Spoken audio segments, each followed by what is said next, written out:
Golden crispy super delicious instant ફરાળી recipe આજે બનવા જઈ રહી છે. ધ રેસીપી કિચનમાં તમે અવાજ સાંભળી શકો છો. બહારથી સુપર ક્રિસ્પી, અંદરથી એકદમ સોફ્ટ એવા આજે ફરાળી બટાકાના પુડલા બનાવીશું. માત્ર 10 જ મિનિટમાં તૈયાર થતા આ ફરાળી બટાકાના પુડલા એકદમ ટેસ્ટી લાગે છે. એકદમ ઇઝી અને નો ફેલ રેસીપી છે. વ્રત સ્પેશિયલ છે. મોસ્ટલી ઘરમાં એવું બનતું હોય કે ઘરમાં 1 કે 2 જણ વ્રત રહેતું હોય ત્યારે આપણને કંઈ જ યાદ નથી આવતું અને બહુ વધારે ટાઈમ લાગે એવું બનાવવાની કડાકૂટ કરવી ગમતી નથી.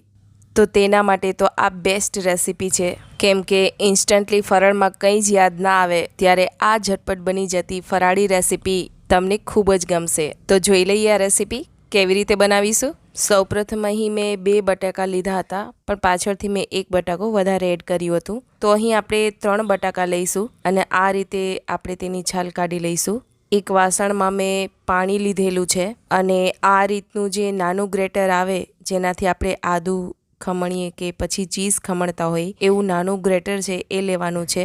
એની મદદથી આપણે આ રીતે બટેકાને ગ્રેટ કરી લઈશું. એટલે એકદમ બારીક એવું બટાકાનું ખમણ છે એ આપણું રેડી થશે. તો આપણે બટાકાને ખમણી લઈશું. આ રીતે એક બટેકાને આપણે ગ્રેટરની મદદથી ગ્રેટ કરી લઈશું અને આ રીતનું ખમણ રેડી થાય એટલે જે વાસણમાં આપણે પાણી રાખેલું હતું તેમાં આપણે એડ કરતા જઈશું, જેથી તે કાળું ના પડે. કેમ કે જ્યારે આપણે બટેટાને ખમણતા હોય કે સમારતા હોય તો એ કાળા પડતા જાય છે, એટલે આપણે પાણીમાં એડ કરતા જઈશું. તેમાં સ્ટાર્ચ હોવાને હિસાબે તે કાળું પડતું જાય છે, એટલે આ રીતે આપણે પાણીમાં એડ કરશું એટલે કાળું નહીં પડે. હવે તમે જોઈ શકો છો અહીં મેં બધું ખમણ છે બટેકાનું એ રેડી રાખ્યું છે. પાણી છે એ થોડું ડાર્ક થઈ જશે આ રીતનું, તેમાં સ્ટાર્ચ હોવાને લીધે. તો હવે આપણું ખમણ છે એ ડાર્ક ન થાય એના માટે એમાં જે પાણી છે એ બધું આ રીતે સ્ક્વીઝ કરીને કાઢી લઈશું અને આ રીતે આપણે એક પ્લેટમાં મૂકતા જઈશું. તમે જોઈ શકો છો ખમણ એકદમ વ્હાઈટ એવું રેડી થઈ ગયું છે. આ રીતે નાના ગ્રેટરની મદદથી ખમણેલા બટાકાના પુડલા છે એ સુપર ક્રિસ્પી બને છે. હવે જે વાસણમાં પાણી લીધું હતું તે જ વાસણમાં આપણે આ ખમણને એડ કરી દઈશું. હવે બટાકાના પુડલા સાથે દહીંની ચટણી કે દહીંનું રાયતું છે એ ખૂબ જ ટેસ્ટી લાગે છે. તો મેં અહીં 5 કે 6 ચમચી જેટલું દહીં લીધેલું છે. તેમાં એક મોટી ચમચી ભરીને એટલે કે 2 ટેબલસ્પૂન જેટલી ખાંડ એડ કરીશું અને 1/4 ટીસ્પૂન જેટલું સોલ્ટ એડ કરીશું. હવે આ રીતે હેન્ડ બીટરની મદદથી મિક્સ કરી લઈશું. તમને થોડું દહીં પાતળું લાગતું હશે, પણ આપણે એને 10 મિનિટ માટે ફ્રીઝરમાં રાખીશું એટલે થોડું થીક થઈ જશે. હવે એક ડીશમાં મેં અહીં થોડા લીલા ધાણા, થોડા મગફળીના બી, 1/4 ટીસ્પૂન જીરું અને 1 તીખું મરચું લીધેલું છે, જેની આપણે ગ્રીન ચટણી બનાવીશું. આ ફરાળી પુડલા દહીં સાથે જ ખૂબ જ સરસ લાગે છે. હું અહીં ગ્રીન ચટણી બનાવી રહી છું, પણ તે ઓપ્શનલ છે, તમે સ્કીપ કરી શકો છો. હવે તેમાં 1/4 ટીસ્પૂન નમક અને થોડું એવું લેમન એડ કરીશું અને થોડું એવું પાણી એડ કરીને આપણે તેને ગ્રાઇન્ડ કરી લઈશું. એટલે આ રીતની આપણી ગ્રીન ચટણી છે એ રેડી થઈ જશે. હવે અહીં બટેકાના ખમણમાં 3.5 મોટી ચમચ ભરાય તેટલો આપણે તપકીર એડ કરીશું. આરારોટ પણ કહી શકાય. ત્યારબાદ આપણે તેમાં અડધી ચમચી જેટલું નમક એડ કરીશું. હવે આ બધું ખમણમાં મિક્સ કરી અને સારી રીતે હલાવી લઈશું. એકદમ મેશ કરવાનું નથી, હળવા હાથે આપણે મિક્સ કરવાનું છે.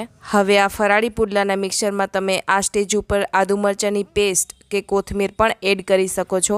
જીરું પણ એડ કરી શકાય, પણ મેં અહીં પ્લેન જ રાખેલા છે, કેમ કે મેં અહીં સ્પાઇસી એવી ગ્રીન ચટણી બનાવેલી છે એટલે જરૂર નહીં પડે. તમે જો અધર મસાલા એડ કરતા હોવ તો માત્ર દહીંની ચટણી કે રાયતા સાથે પણ ખૂબ જ ટેસ્ટી લાગે છે. એક્સ્ટ્રા ગ્રીન ચટણીની જરૂર નહીં રહે. હવે આ પુડલાનું મિક્સચર છે એ રેડી થઈ ગયું છે. અહીં મેં લોઢાની તવી લીધેલી છે, તેમાં આપણે થોડું એવું સિંગ તેલ એડ કરીશું. ગેસની ફ્લેમ છે પહેલાં લો રાખીશું. આ રીતે તવેથા વડે તેલને થોડું ફેલાવી દઈશું. હવે બટાકાના પુડલા આપણે બનાવતા હોઈએ ત્યારે આ ટ્રીક ખાસ ધ્યાનમાં રાખજો. બટેકાનું જે ખમણ છે એ આ રીતે ઉપરની સાઈડથી ફેલાવવાનું છે. સ્ટાર્ટિંગમાં આપણે વચ્ચેથી મિશ્રણ એડ નહીં કરીએ, કેમ કે જો વચ્ચેથી મિશ્રણ એડ કરશું તો વચ્ચેના પાર્ટમાં જે મિશ્રણ છે એ સ્ટીક થતું જશે અને પુડલાનો જે વચ્ચેનો પાર્ટ છે એ બળી જશે. એટલે ઉપરની સાઈડથી આ રીતે પહેલાં ફેલાવીશું અને આ રીતે તવેથા વડે આપણે બધી બાજુએથી ખમણને લઈ અને વચ્ચેની સાઈડ લેતા જઈશું અને આખી તવી ઉપર આ રીતે પુડલું છે એ સ્પ્રેડ કરી દઈશું।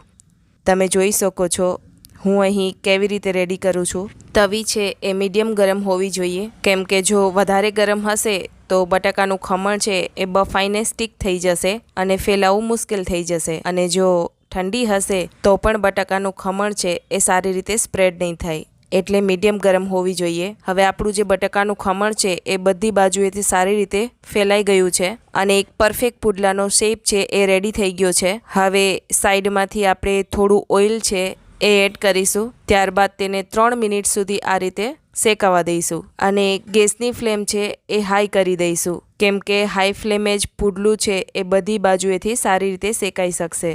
ઉપરથી પણ આ રીતે થોડું તેલ એડ કરીશું, જેથી બીજી બાજુએથી પણ સારી રીતે શેકાઈ શકે। 3 મિનિટ જેવું થઈ ગયું છે, હવે આપણે તેને પલટાવી દઈશું।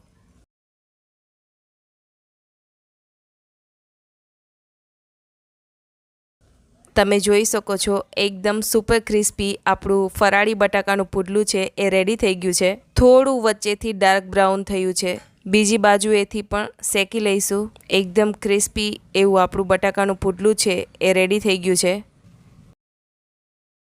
ફરીથી આપણે બીજી વાર પ્રોસેસ જોઈ લઈશું। અહીં આપણે થોડી વધારે કેર કરીશું। ફરીથી ગેસની ફ્લેમ લો કરીશું, બટાકાના ખમણને ઉપરની સાઈડથી આ રીતે તવી ઉપર ફેલાવી દઈશું। એકદમ પરફેક્ટ પુડલાનો શેપ રેડી થઈ જાય એટલે આ રીતે સાઈડમાં થોડું તેલ એડ કરીશું અને ઉપરથી પણ થોડું તેલ એડ કરીશું અને ગેસની ફ્લેમ છે હાઈ કરીશું। હવે આપણે તવીથી આ રીતે પુડલાને અલગ કરીશું। હવે આપણે તેને પલટાવી દઈશું। એકદમ ગોલ્ડન ક્રિસ્પી એવું આપણું આ ફરાળી પુડલું છે રેડી થઈ ગયું છે। બીજી બાજુએથી શેકાઈ જાય એટલે આપણે જે ઉપરનો પાર્ટ વ્હાઈટ દેખાય છે તેને પણ આપણે પલટાવીને સારી રીતે શેકી લઈશું। તમે જોઈ શકો છો એકદમ સુપર ક્રિસ્પી આપણું ફરાળી બટાકાનું પુડલું છે એ રેડી થઈ ગયું છે। તમે અવાજ પણ સાંભળી શકો છો।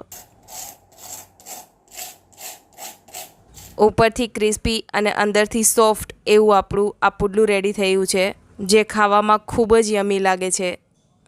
હવે આપણે જે દહીંની ચટણી માટેનું દહીં છે એ ફ્રીઝરમાં રાખેલું હતું તેને આપણે લઈ લઈશું। તમે જોઈ શકો છો એ પણ થીક થઈ ગયું છે। તેમાં આ રીતે થોડા દાડમના દાણા અને કિસમિસ એડ કરીશું। લાસ્ટમાં આપણે લીલા ધાણા પણ એડ કરીશું। તો એકદમ ટેસ્ટી એવી આપણી દહીંની ચટણી કે દાડમનું રાયતું છે એ રેડી થઈ ગયું છે। હવે આપણે તેને સર્વ કરી દઈશું। તો સૌથી પહેલાં આપણે એક ડીશમાં દાડમનું રાયતું કે દહીંની ચટણી છે એ એડ કરીશું। ઉપરથી થોડા દાડમના દાણા અને લીલા ધાણા એડ કરીશું। ત્યારબાદ આપણે સાઈડમાં જે ગ્રીન ચટણી બનાવેલી હતી તે રાખીશું અને એકદમ ક્વિક બની જતું એવું આપણું ફરાળી બટાકાનું પુડલું છે એ સર્વ કરીશું। વિડીયોમાં પ્રોસેસ બતાવી છે અને ગ્રીન ચટણીની રેસીપી છે એટલે થોડો લોંગ થઈ ગયો છે, પરંતુ આ પુડલા બનાવવાની પ્રોસેસ છે એ ખૂબ જ શોર્ટ છે અને 10 જ મિનિટમાં આ ફરાળી ડીશ છે એ રેડી થઈ જાય છે। બસ બટાકાને ગ્રેટ કરવાના છે અને 1 કે 2 ઇન્ગ્રીડિયન્ટ એડ કરી અને પુડલા રેડી કરવાના છે। તો તમને આ ફરાળી રેસીપી કેવી લાગી એ ચોક્કસથી જણાવજો, અને જો તમને અમારા વિડીયો પસંદ આવતા હોય અને આવી જ નવી રેસીપીના વિડીયો જોવા હોય તો અમારી ચેનલને લાઇક, શેર અને સબસ્ક્રાઈબ કરજો। અને હા, વિડીયો જોવા માટે થેન્ક યુ।